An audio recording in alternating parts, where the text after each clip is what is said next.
And it's hit weakly on the ground to first. And there's no one there. It was a broken bat dribbler up the first baseline. Bird fielded it, but he had no play. So give Correa a base hit, and the Astros take a 4-3 lead. A tough loss for the Yanks and tough news before the game. All the guys are on the couch ready to go and ready to talk about a potential setback to the Bombers' ace. And remember when we thought the Mets pitching would be better than the lineup? Will things turn that way? These guys will get into all of it. But first, let's throw it to Chris Williamson in Studio 31. Thanks, Jonas. So much to discuss Monday, including huge news out of St. John's. It appears Chris Mullen's days as head coach are numbered. Plus, why is it that Katie and Kyrie both might be playing the waiting game when it comes to joining the Knicks? We'll have the answer, but we'll start with Masahiro Tanaka, who took them out against Houston and Justin Verlander for the first showdown between the two American League powers. Yankees starting a 3-game series against the Astros. Tanaka started for the Yankees. Yankees with a 1-0 lead in the bottom of the fourth. Jose Altuve leading off the inning. Altuve hits a deep home run to left field, landing on the train tracks above. His second home run of the year, tying the game at 1. Top of the fifth, Aaron Judge is up. Judge hits a home run down the right field line, his third of the year, giving the Yankees the lead. Top of the sixth, Clint Frazier at bat with a man on second. Frazier hits a long single off the left field wall, scoring DJ LeMahieu, increasing the Yankees' lead to 3-1. Bottom of the seventh now, Zach Britton facing Robinson Chirinos. Chirinos doubles to right, scoring Yuli Gurriel. Now the relay to home is not in time. Tyler White also scores to tie the game at 3. Bottom of the eighth, Adam Ottavino facing Carlos Correa. With runners at the corners, Correa hits a dribbler to first base. He's safe, and Alex Bregman scores to give the Astros the lead. Yankees would fall 4-3. At this point, the Yankees doctor should be working overtime. Monday, we found out Luis Severino suffered another setback for his injured right shoulder. Manager Aaron Boone revealed their ace didn't feel well during a pitching session in Tampa. So now Severino must get another MRI in New York. Jonas, not the news you want to hear if you're a Yankees fan. No question, Chris. I'm here with Moose, Sal, John, Harper, 3 guys who never feel well. I join them in that as well. But we are able to power through.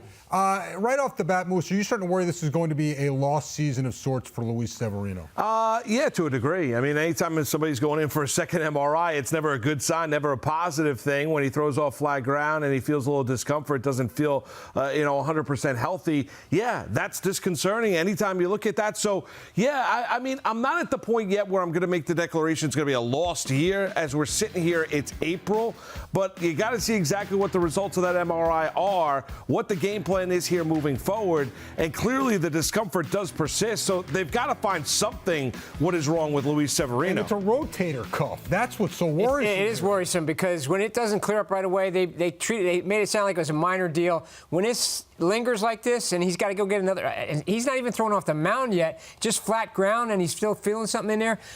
This is a big problem for them, I think. This could be a while for sure. Yeah, I do think it's a lost season only because of the expectations I had from now. He could still come back and make a contribution, but we had the expectations, or at least I did, that this was going to be the year finally where you see Severino be that ace from start to finish. Last year, let's not forget, there was a point in time, even with Jacob deGrom, as good as he was, I was watching Severino thinking, this is the best pitcher in Major League Baseball. And we haven't seen it. He has good regular seasons. He peters out later in the year or in the postseason, disappointing performances. Yeah. So this year already, in what I thought was a make-or-break year, we're not even going to see him till at best now, what? We're talking June at best? Right, and we obviously knew the bullpen was always going to have to be a strength for this team. With the Severino news, even more so, perhaps. I mean, Masahiro Tanaka was great against the Astros, 6 innings, 1-run ball, but Zach Britton and Adam Ottavino giving up 3 runs. Harp, is the Yankees bullpen the strength you thought it would be? Not so far. I mean, Chapman has had issues early with the velocity. Hasn't been quite as good as you expect. Betances, we haven't seen him yet. Britton, to me, is a key guy. They thought for sure coming back this year, a year removed from the Achilles and all that, he'd be back on his game. You can't walk the guy like he did to set up the double there.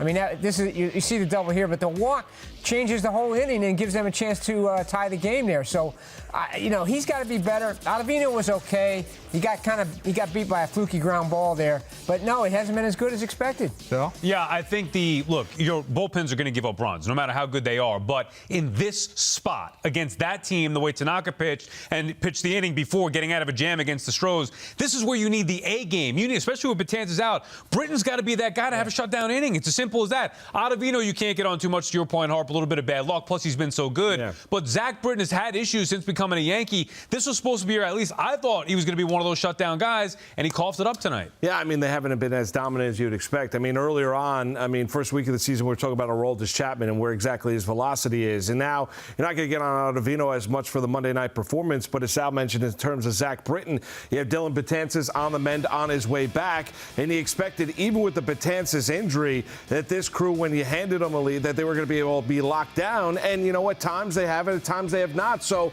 they have not been as expected, as good. You've got a lot of money invested in that bullpen. There's no doubt about it. And they expect to relieve the pressure off of that starting rotation. A huge topic of conversation in terms of those starters, as we discussed Severino a couple minutes ago. So, yes, have they been as good as advertised? No, they haven't, but there's still time. And listen, it's April baseball. To your earlier point, but at the same time, if you're going to draw out of this, any game where Masahiro Tanaka is matching Justin Verlander and you hand it to the bullpens and you lose, that's a problem. Especially, for the Yanks. I mean, we've seen it. This team is built to go. The starters go 6 and go to the bullpen. He could have gone another inning. He tried to go another inning with Tanaka. It was only 78 pitches. I know he had to work hard in the 6th, but that's the way this team is built. The bullpen has to be dominant for this team. Yeah, and certain nights are more important than others. This was one of those where you get your ace on the mound to pitch like an ace. Yeah. You got to close that out with your bullpen. You know, he's not going to Chad Green there or Jonathan Holder. This is Zach Britton. You got to get through the 7th inning. Give him a clean inning. Well, there's no doubt about it, especially as you mentioned when Tanaka does that.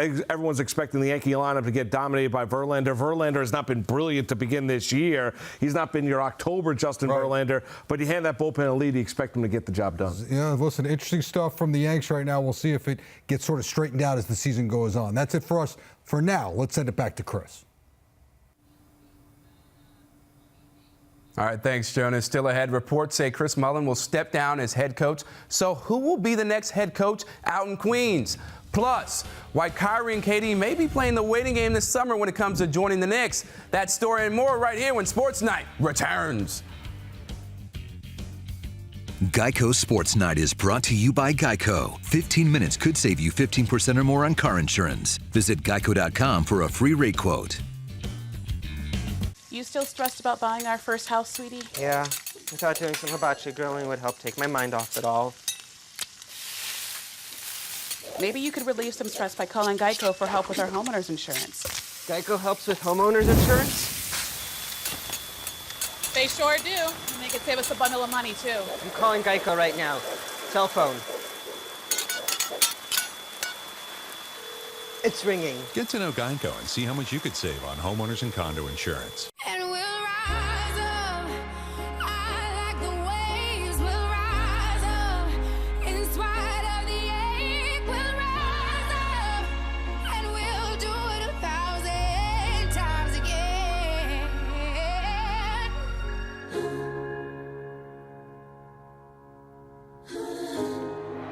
There it is. That's the one. Ladies and gentlemen, Jackie Robinson. VisionWorks can do more than just make you see great. The right pair of glasses can make you look amazing, too. Get 2 complete pairs of single vision glasses for $59 or 2 progressives for $99. And choose from over 500 frames. VisionWorks, we're here to help you.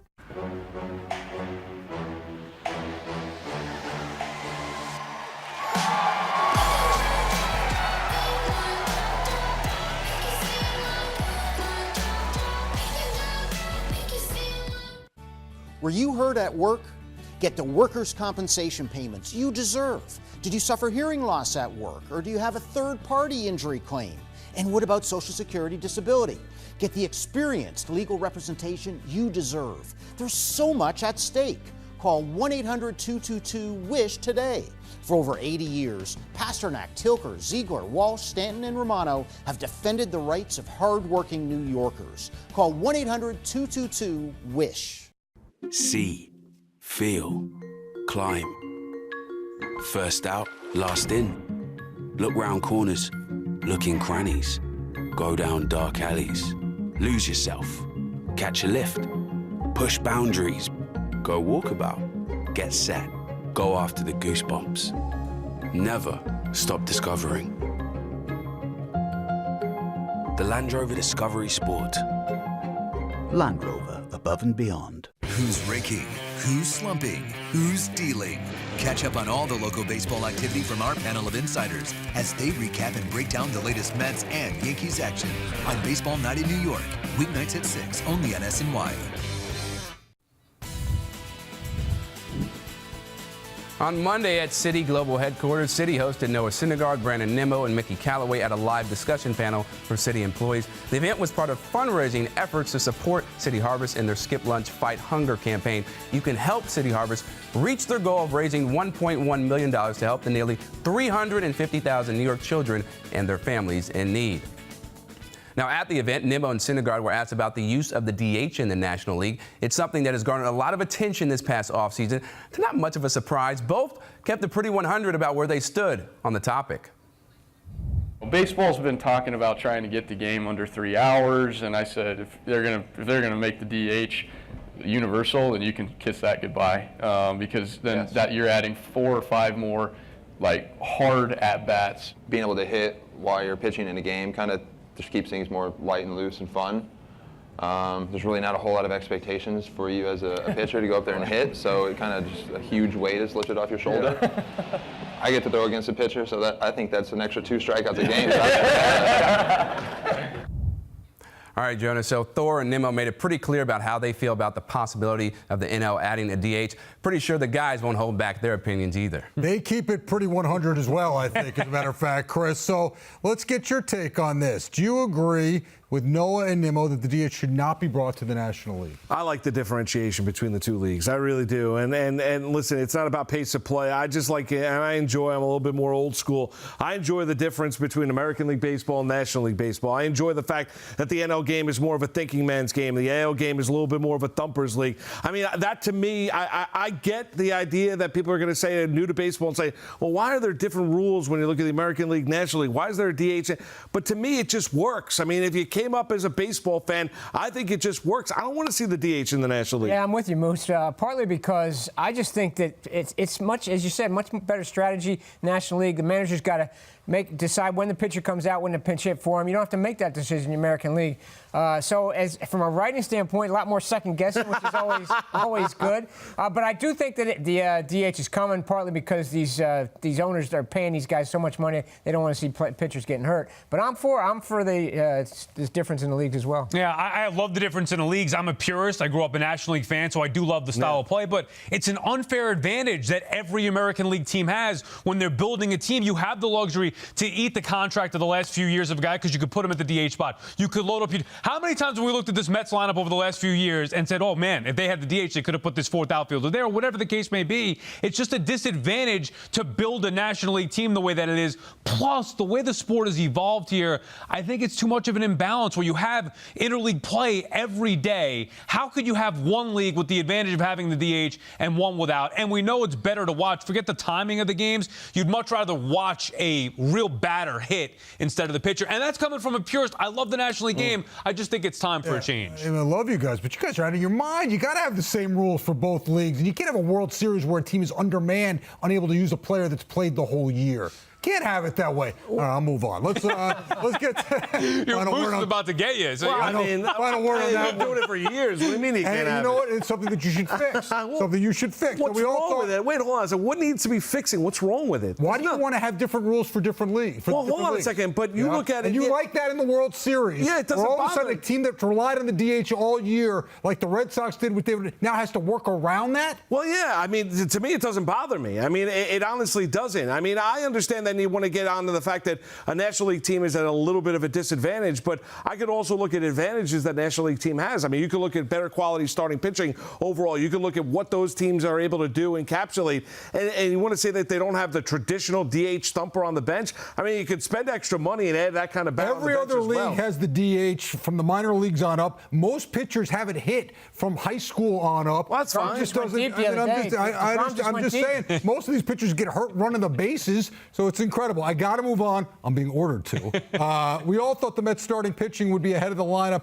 So far, that hasn't been the case. So, Sal, will it reverse itself? Look, I don't think that's going to be the case. I think the Mets lineup is what it is. I think that the starting pitching, we talked about this even coming into the year, that it was going to be about the starters. There's still too much inconsistency there where he's talking about Syndergaard, Wheeler, Matz. If those guys aren't good, I don't care how much they hit. You see it. They need those guys to pitch well so this team can get to the next level. So I don't think it's going to reverse itself. Yeah, listen, hey, I've talked up Matz all the offseason. I'm kind of disappointed in the way he, or I say Matz? Yeah, Wheeler. I'm sorry, yeah. I meant Wheeler. Yeah. The way he started out here, I do think he'll put it together, but the way he lost control of the strike zone the other day looked like the old Wheeler. He's got to get back to the way through last year. I still think him and Syndergaard will be a solid 2-3. And Matz actually looked pretty good the other day when he pulled it together. I know Sal doesn't want to hear it, but I still think it's about the pitching for them. Yeah, I still think it's about the pitching. I mean, I think the offense has improved. I think they can put up some crooked numbers. I think they've got more professional bats in that lineup. But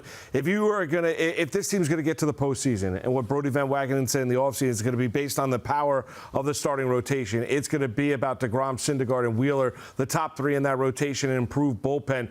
That's really kind of the gasoline to this Met engine. Yeah. The offense is significantly better than what it was a year ago, and they've got more professional at bats. But to me, it's still about the starters. Quickly, Dallas Keuchel. We're going to discuss this almost every time we're on this show. You think they need him?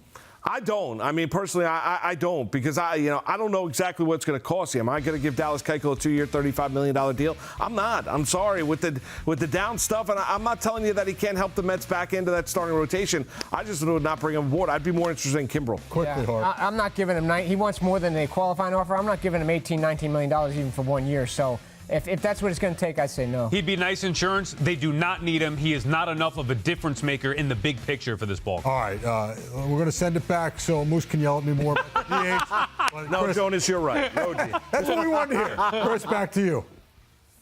All right, thanks so much, Jonas. Still ahead, Chris Mullin got St. John's back into the tournament, but now it seems like he'll be stepping down. A report on Chris Mullin coming up next. Plus, the Islanders get ready for Game 1 against the Penguins. We'll preview the series right here when Sports Night returns.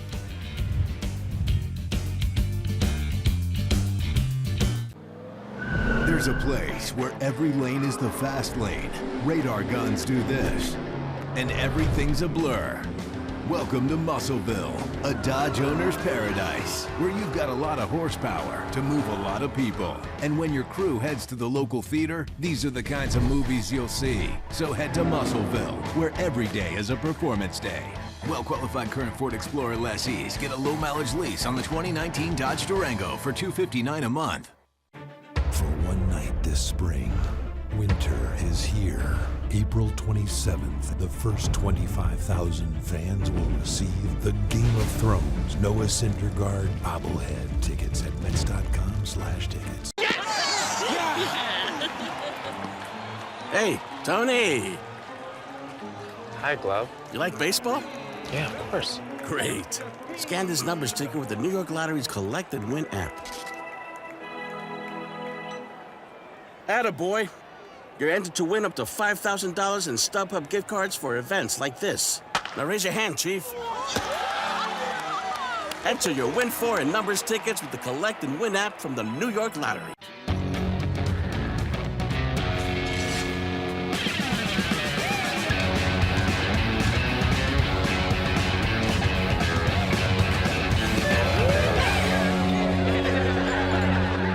Update your floors with Empire Today's $50 room sale. Buy one room, get floors for all other rooms for just $50 each. So when you buy one room, it's only $50 for laminate in the kitchen, $50 for carpet in the bedroom, and $50 for hardwood in the office. There's no limit. Buy one room and it's $50 for floors in each additional room. Schedule now. 800-588-2300 Empire. Today.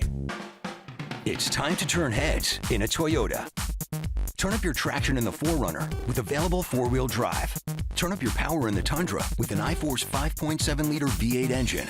Turn up your adrenaline in the Tacoma with available crawl control. This spring, turn up the heat in a Toyota. Lease Tacoma for $279 a month or lease 4Runner for $349 a month. Plus, recent college grads get a $500 rebate. Find yours at buyatoyota.com. Toyota. Let's go places.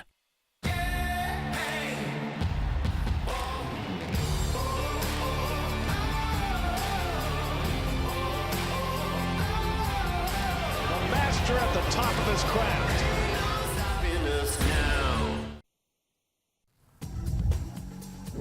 According to CBS College basketball insider John Rothstein, Chris Mullin is expected to step down as head coach of St. John's. The announcement is expected later this week for the greatest player in Red Storm history. Arizona State head coach Bobby Hurley is expected to be at the top of the list to replace Mullin.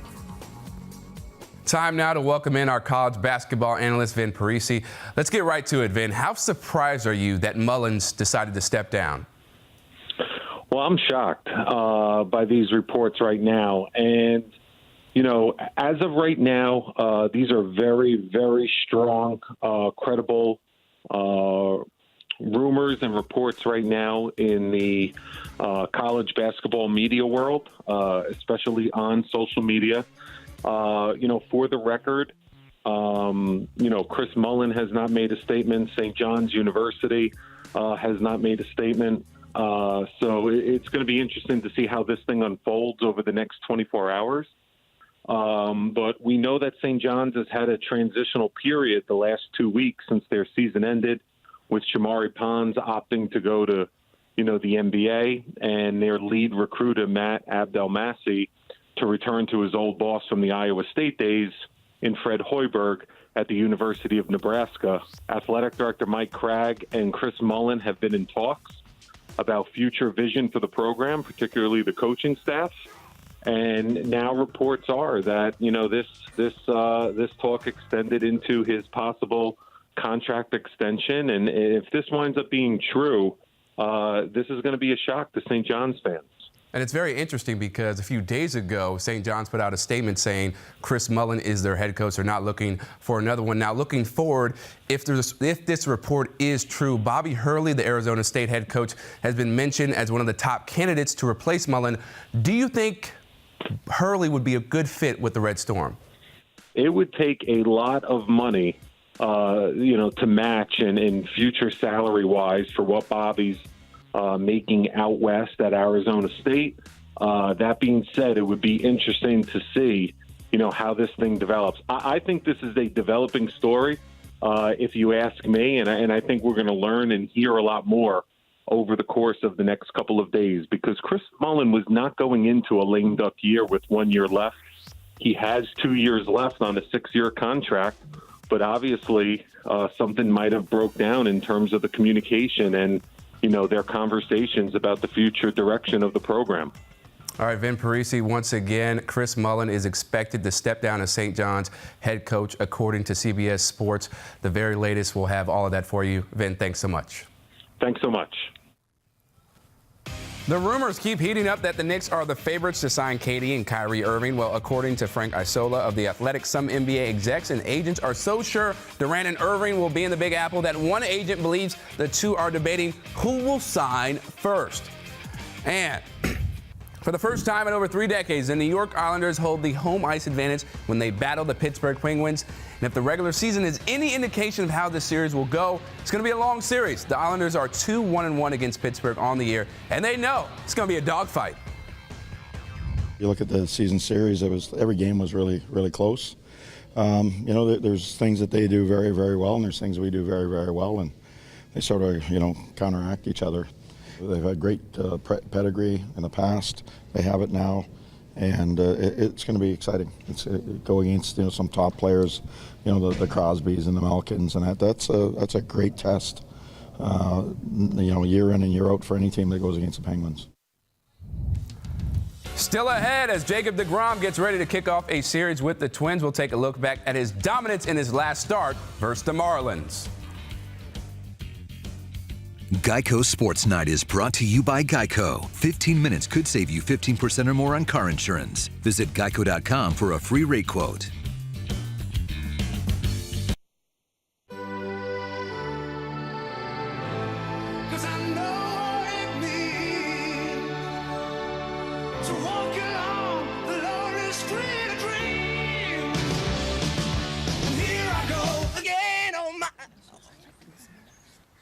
You realize your vows are a Whitesnake song? Yes. I do. If you ride, you get it. Geico Motorcycle. 15 minutes could save you 15% or more. This is it. A secret lair. Secret-ish. Garage door's wide open. This AT&T wireless bill is insane. Look at this. Line access fees, admin fees, taxes. They just come out of nowhere. Never pay what they advertise. What do you think its name is? Sure, he'll tell us when he wakes up. How do you know it's a he? Touche. I love that name. Hi, Touche. Touche would never hit you with all those fees. Hi, Touche. Additional monthly taxes and fees are evil. It's not his name. Why is everybody calling him that? Spectrum Mobile doesn't charge them. AT&T Wireless, bad. Spectrum Mobile, good. Do you want a truck that does one thing or a truck that does them all? A truck that's skilled enough to be all-seeing, smart enough to be all-knowing, strong enough to be all-powerful. The all-new Ram 1500, Motor Trend's 2019 Truck of the Year. Come in now during the Ram Spring Sales Event. Or get an average $13,761 in total values on select 2019 Ram 1500 models in dealer stock. Or while qualified lessees of competitive vehicles get this low mileage lease on the 2019 Ram 1500 Classic.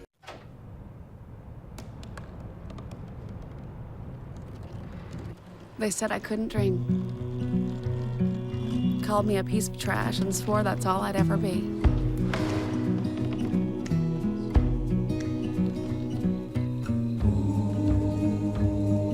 Said a bottle couldn't see the ocean.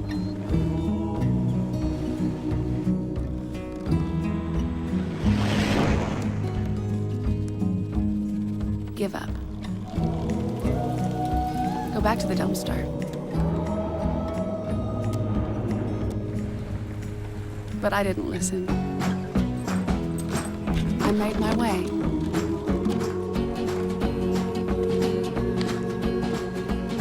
And now, I am what I've always wanted to be.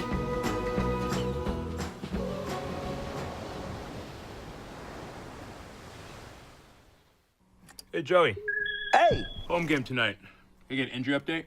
Oh, don't even get me started, bro. My sciatica's acting up. I think I pulled a muscle in my neck. I don't even know what this thing is. I don't know where it happened, but I kind of developed like some underarm acne. I think I gotta switch out my roll-on. Have you ever seen this before? Take a look. Come in close. Yeah, whoa. Where you going?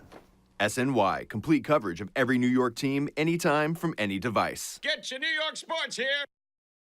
SNY.TV. All things New York sports. All on one site with easy access to up-to-the-minute news on all of your favorite New York area teams. Only on SNY.TV, your online home of all things New York sports.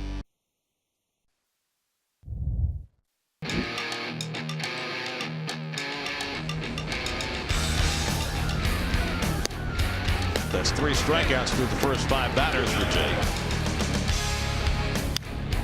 Jacob deGrom goes deep on the first pitch he sees from Trevor Richards. And he crushed that baby. Struck him out. deGrom strikes out the side in the 3rd inning. He is in full command over the first 5 innings. 1-2. Struck him out.